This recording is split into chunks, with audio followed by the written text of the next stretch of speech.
葬我。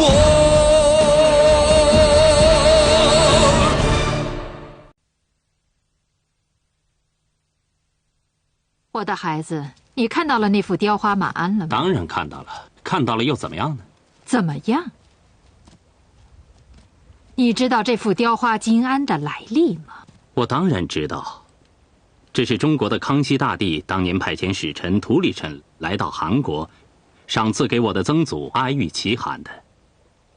阿育奇汗又把它传给了我的祖父敦多洛布旺布。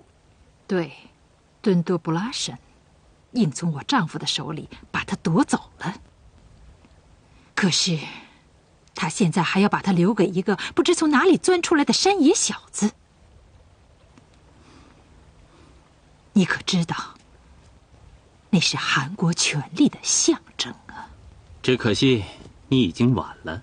你的父亲是我的丈夫敦洛王伯汗的长子，而你是长孙。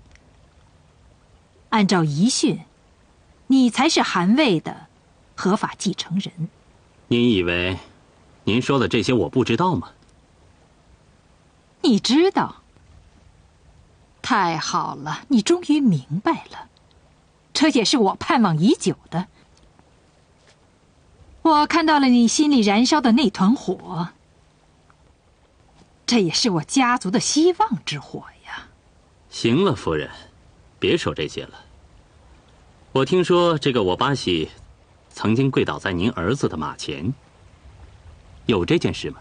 有啊，这有什么奇怪的？他不该跪在我的面前吗？这很可怕，您明白吗，夫人？从打这个我巴西一出现，我就在观察，在了解他的一切。他大胆忠厚，他身上同时具有王族血统的骄傲和来自平民的粗鲁。这都不要紧，在我的身上也有他永远都不会具备的优势。但是当我听说了那件发生在你的营地上的事之后，我震惊了。像你的那位冒牌将军屈膝，又随后刺他一剑，这样的事情我是做不到的。可惜的是，这又是在这片属于别人的土地上当一个韩王最可贵的品质。连女皇，都被他打动了。哼，策伯克，你是这样认为的吗？是的，夫人。不过你说的对，但是这个汗位必须得到俄国人的承认。我想你应该有更多的优势去争取到这一切，比如你跟着我皈依东正教。跟你皈依东正教？我的夫人，您太不了解我了。我可以告诉您，我心中的理想不是当一个被人管制着的韩王，而是要当一个惊天动地的英雄。我要做出一番像先祖成吉思汗和曾祖阿育奇汗那样宏伟的大业。哎呦，我的小策伯克，你想当成吉思汗？我可没有那么狂妄。在我的心中，真正的英雄是那位令俄罗斯人战栗的巴都元帅。哦，你的口气可不小啊！你走吧，夫人。如果你真是为我好的话，我请求您，希望您不要在我的面前再说三道四的。哦，你会用得着我的。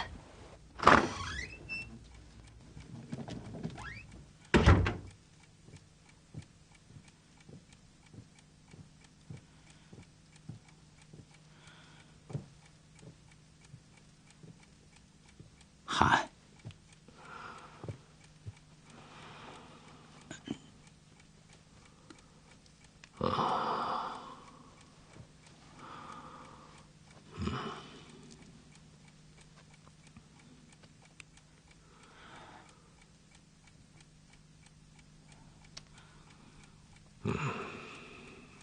汗王，您的病无大碍，您休息吧。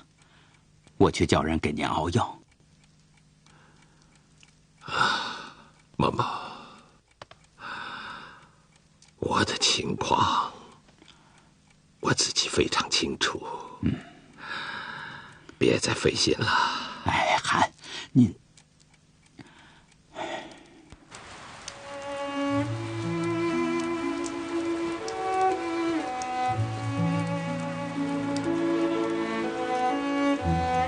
杨继，杨继，杨继，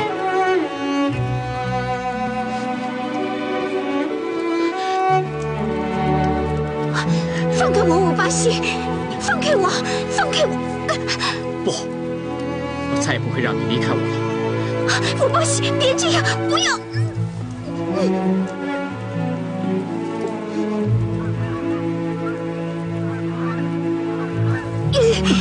你走开！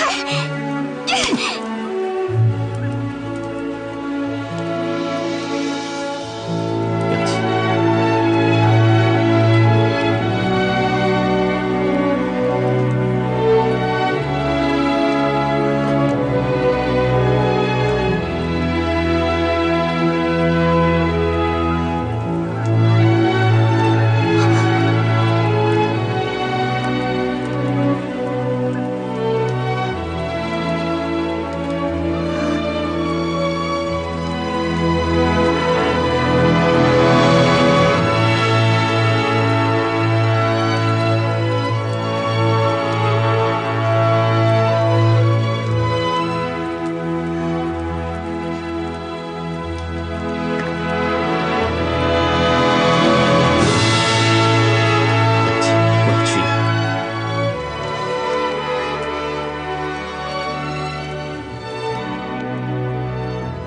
我这一生有很多遗憾的事情，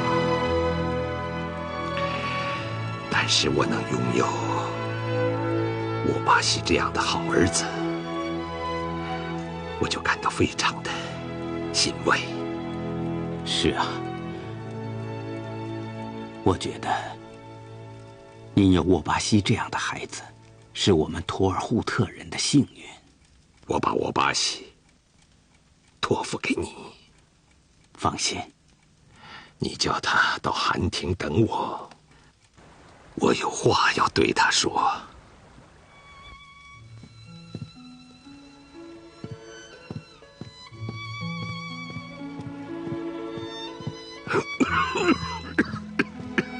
傅寒，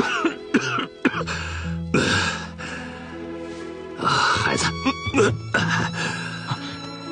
傅寒，没事儿，我是想和你聊聊。来，你看，咱们韩国看似平静，可千户长、百户长，还有扎尔固会议，都拥护你给女皇的提议，休战。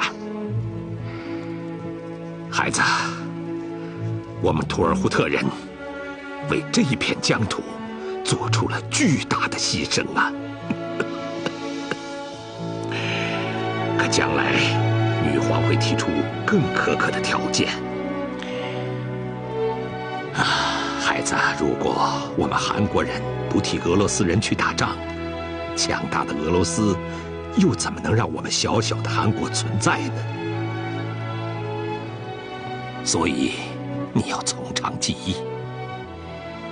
我和你的爷爷阿育齐汗一直都想着回到故乡，多少次的设计都失败了，韩国为此付出了惨痛的代价。啊，来坐。今天我把韩国交给你了，你要带领韩国的百姓回到东方，完成几代成吉思汗子孙的夙愿。我就瞑目了，韩国的百姓已经厌战了，成吉思汗的子孙们想家了。孩子，我很可能要去见你的额吉了。我会骄傲地告诉他，我们的儿子将会带领部落的臣民回到自己东方的故乡。孩子，面前这部伟大的法典，还有长生天，会教会你治理韩国的。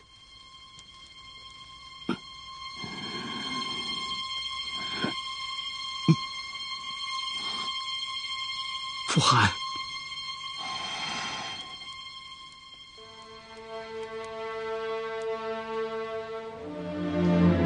佛祖慈悲，佛光到处，保佑苦命的人祥和升天，赐福托尔扈特，消融一切苦厄烦恼。玛尼玛咪吽。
习俗，父王被秘密埋在谁也不知道的地方，而他心爱的坐骑也被同时放归。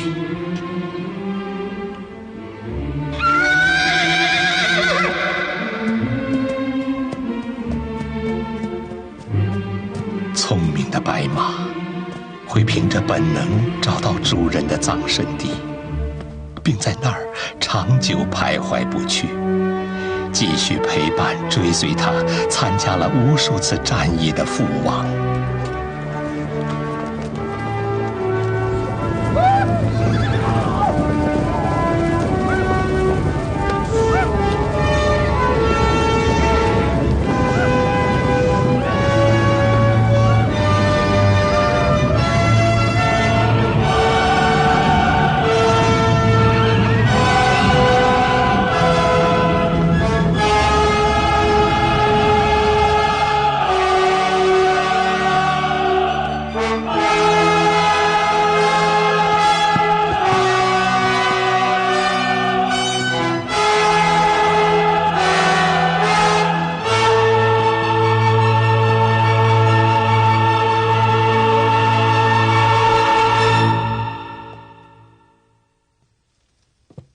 丹增妈妈，您对女皇此番黑海战役决定休战怎么看？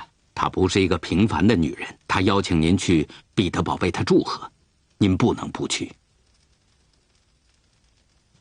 韩，她不可能只是为了开心才叫我们去的，她是想叫我们去给她卖命。不错，她看中我们蒙古军团，我们还不能不听从她的邀请。我们没有实力，想摆脱他要等待时机。韩国想要摆脱俄罗斯的管辖，条件还不成熟。为了避免俄罗斯的怀疑，又不要显出我们的全力服从，韩，您该成婚了。为什么？为了挽回我们过去的唯命是从，告诉他，我们不属于他管辖，我们更不是他的臣民。说得好，我们表明态度，告诉他，我们复命去见他，不是应了他的召见。这次您要携妻子同去。俄罗斯贵族有这样的礼节？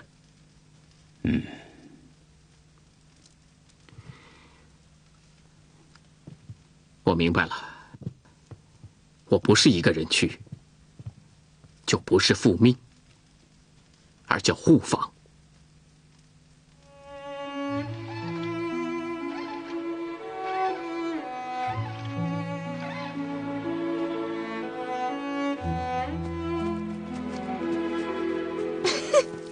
乌巴西，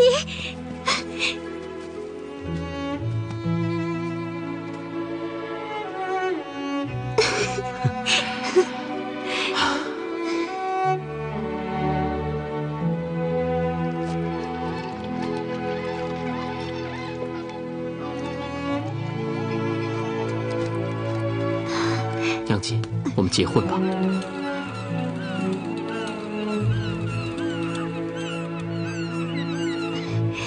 好吧，我答应你了。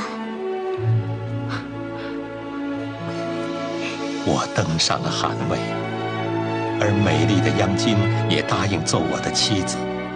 生活中最美好的一切都逐一展现在我的面前。对我来说，这是一生中最幸福的日子。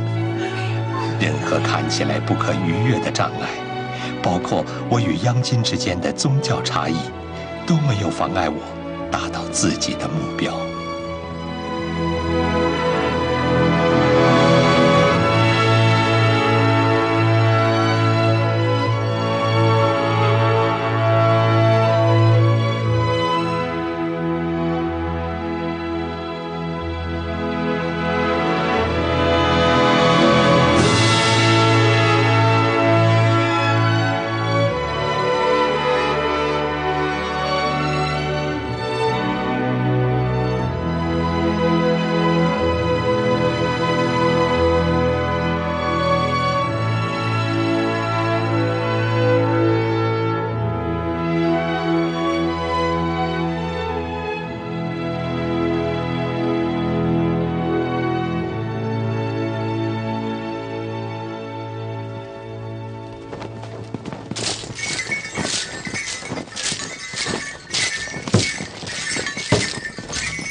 到了那边，可要多多照顾自己。额吉，你放心吧。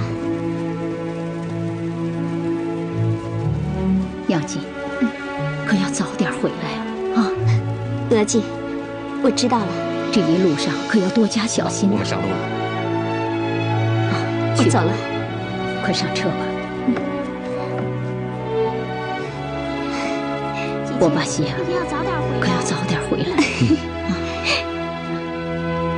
多多照顾杨金，好吧？额吉保重。一路平安。出发！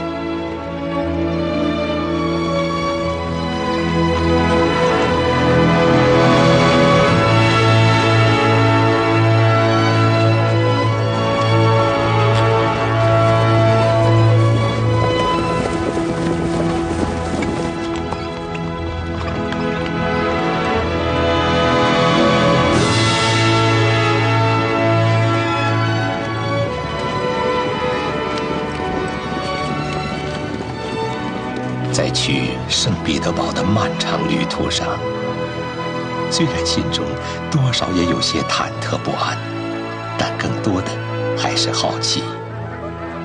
女皇会如何接见我？她与托尔扈特女人又有哪些不同？我对这个世界充满了新鲜与好奇。还好吗？我们快到了。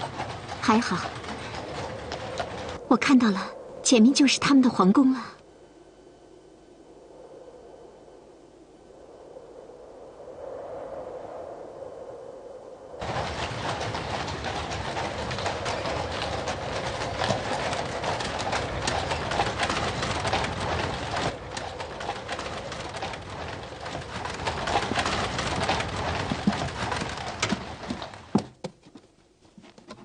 啊，欢迎我巴基可汗！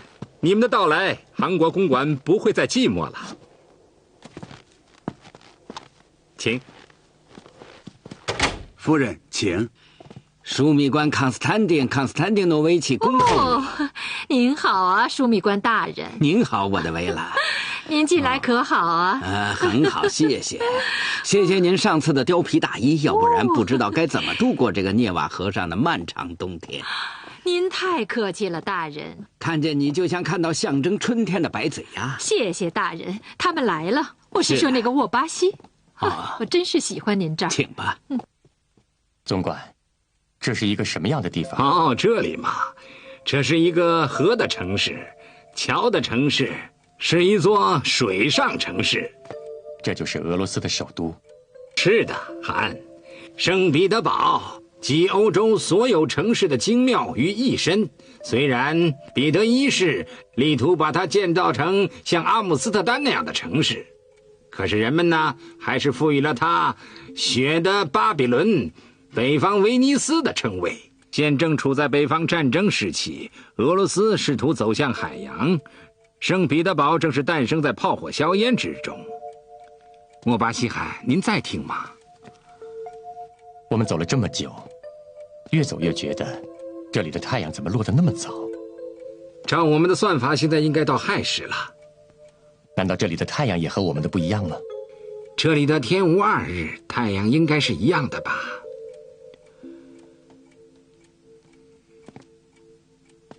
我听人说，这大约是因为这里地处北极的缘故。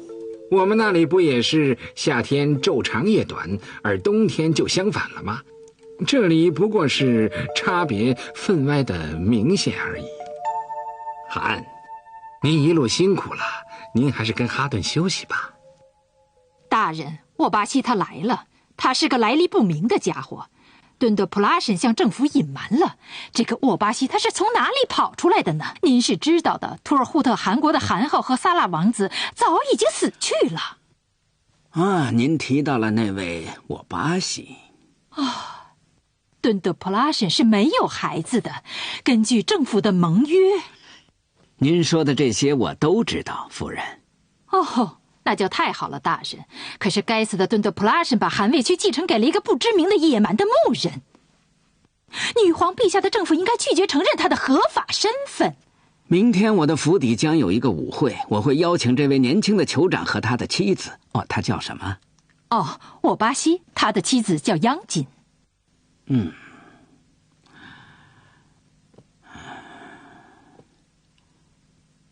请你相信我的眼睛。大人，您在见沃巴西前，该见见我的儿子。您和他交谈后，就会知道他有多么的杰出。我敢肯定是这样的。央金，在看什么呢？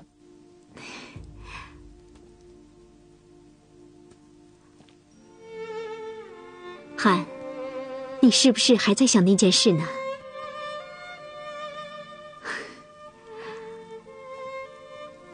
我在想，这个世界是神创造的，其中的道理，我们怎么能都想得明白？我们走了多少天了？是1个月零17天了，月亮已经圆过3次了。我们来的时候，野菊花都快开了，可是现在呢，河里的冰还没融化呢。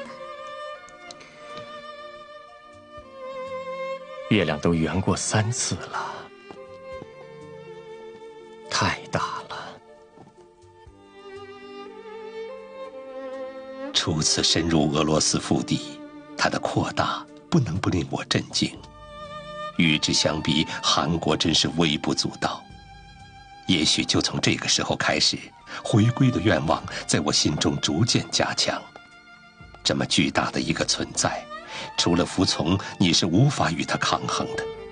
而图尔扈特人的天性又充满了对自由的向往。哦，简直太漂亮了！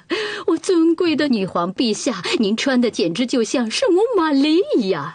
哦，我可不想成为什么圣母。哦，我尊贵的女皇陛下，请您千万不要误会我说的话。您说的那个蒙古酋长就要来了。哦，你还没见过他，那可真是一头小狮子。哦，我的女皇陛下，我真是有些妒忌您了。其实不像你想的那样，他还是一匹没有驯服的野马。哦，我的陛下，这世上无论多么野性的男人，到了您的身边，还不都变成听话的羊羔吗？啊！可是我还是喜欢他做匹野马。哦，好啊，好啊，什么时候让我也见识一下这野性的小伙子？哦，您只要让我见见他，我就感到非常的满足了。好了，不要再说了，我已经答应你了。在我召见他的时候，有你陪着，这样行了吧，夫人？哦，谢谢我尊贵的女皇陛下。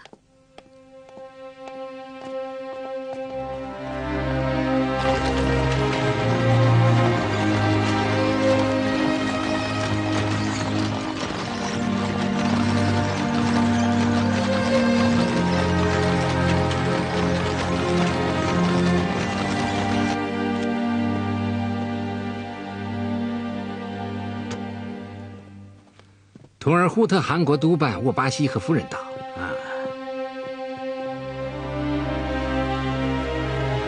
欢迎来到圣彼得堡。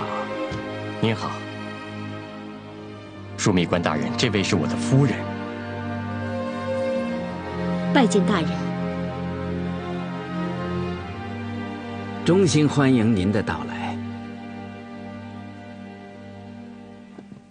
年轻的图尔扈特汗，圣彼得堡和我，康斯坦丁诺维奇本人，都在竭诚欢迎您和您的夫人。夫人，我听说过您的名字，您的名字非常美丽。啊，请。夫人，我看到了您本人，我觉得您和您的名字一样，美丽的叫我们犹如见到了天使。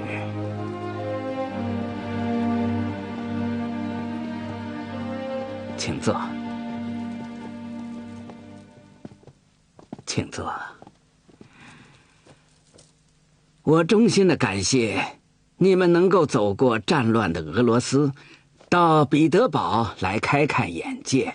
我相信这一路上你们一定经历了很多的艰难。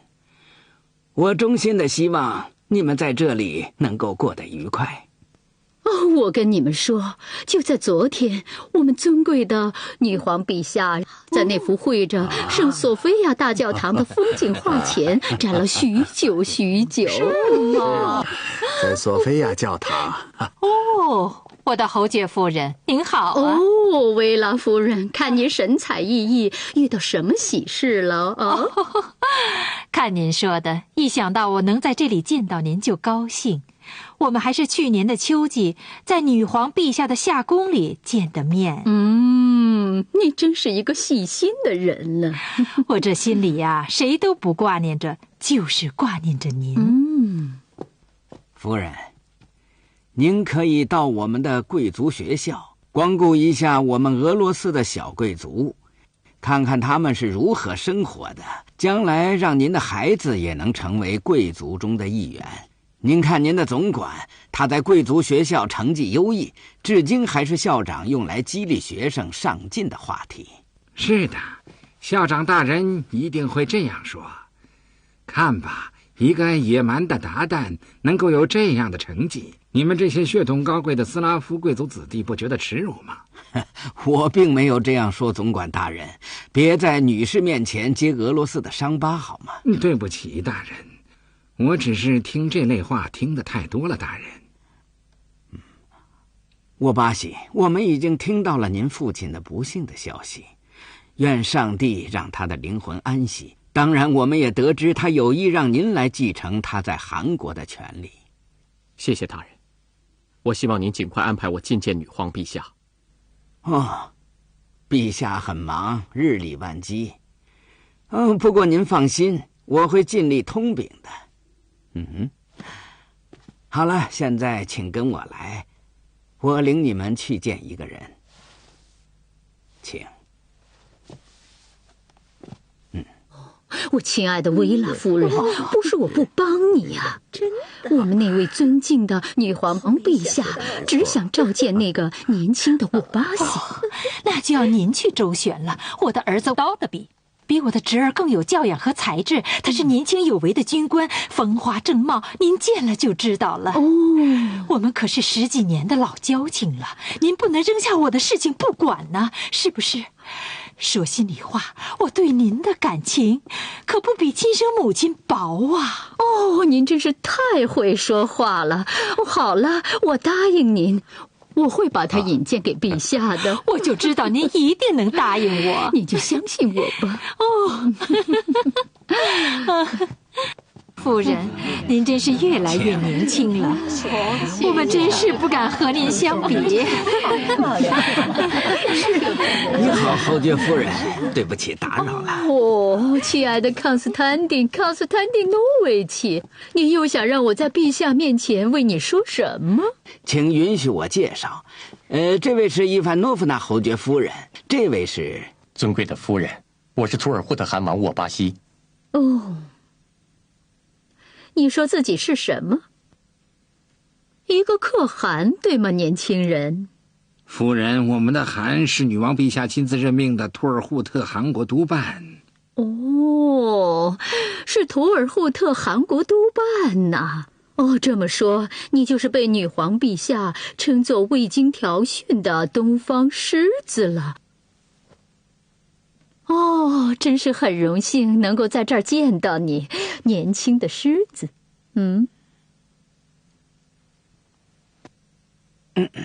他们是东方人，伊凡诺夫娜夫人。诸位，你们知道吗？他们那里是用牲畜的粪便煮饭的，难道你们没有闻到一股特别的气味吗？夫人，牛和羊吃的是青草，饮的是河水，他们是佛祖赐予的最洁净的生命，比较起来倒是我们人类是肮脏的。酋长，请恕我冒昧地问您一句，您吃生羊尾巴吗？你说什么？您吃鱼子酱吗？那是生腌的。您知道鱼子酱？我还知道很多，比如您的法语带有顿河口音，你的家族迁到圣彼得堡居住的时间不太久吧？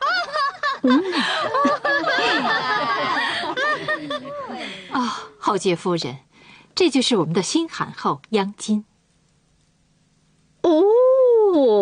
她可真是有些不同凡响啊！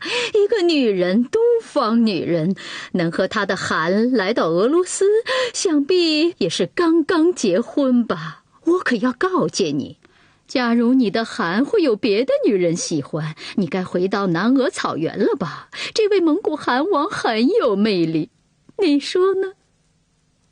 沃巴西，非常的遗憾，恐怕您这趟来的时机不好。怎么了？您听到了吧？最近女皇陛下决定把跟土耳其人的战争打下去。那又怎么样？难道您忘了吗？您曾经向女皇陛下请求要退出这场战争。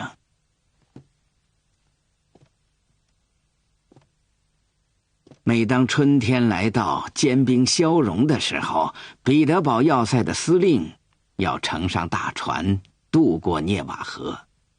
他们来到东宫，为沙皇献上盛在水晶杯中的涅瓦河水，以此报告沙皇，冬日结束了，春天来到了，涅瓦河上的船只可以起航了。然后像我这样，喝下这杯水，再向杯子里装满金币赐给要塞的司令们，于是他们出海打仗了。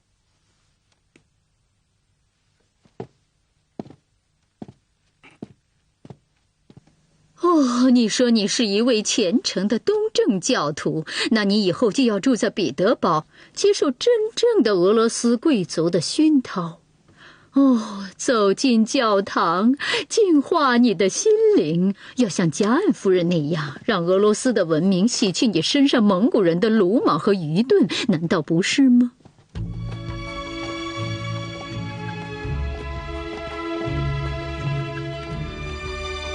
来吧，我们大家跳舞吧。哦，我的小格丽莎，别生气了，你不要表现出不开心。我知道你需要我，你在这里是快乐的。夫人，这位可汗想见女皇，您看他有这样的荣幸吗？那要看他以什么样的身份出现在女皇面前了。伊凡诺夫娜夫人，我想我已经明白了您的意思。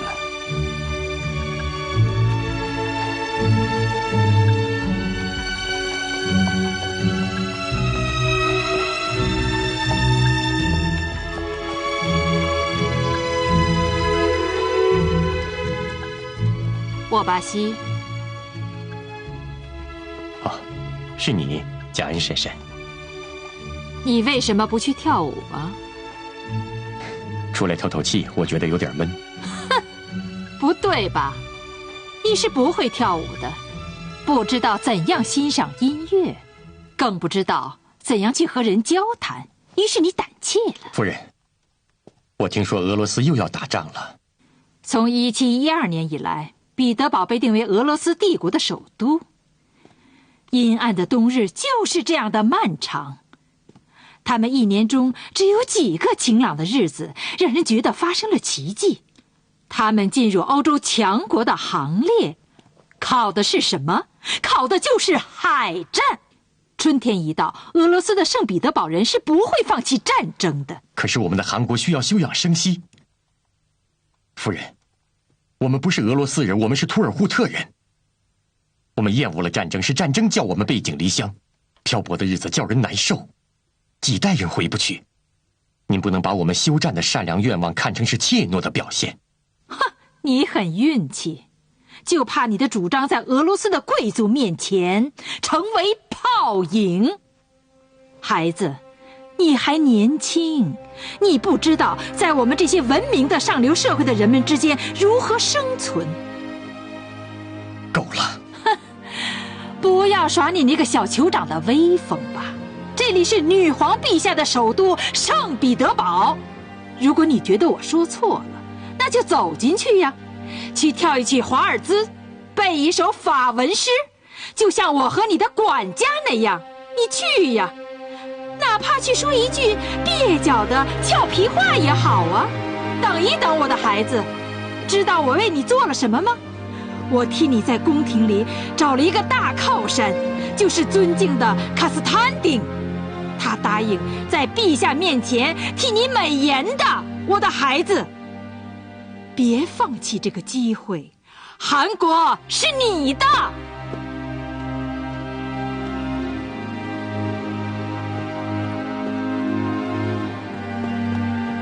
韩王。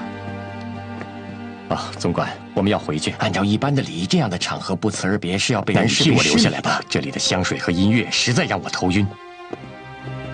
哦，那我们一起回去吧。好吧，那我们一起走吧。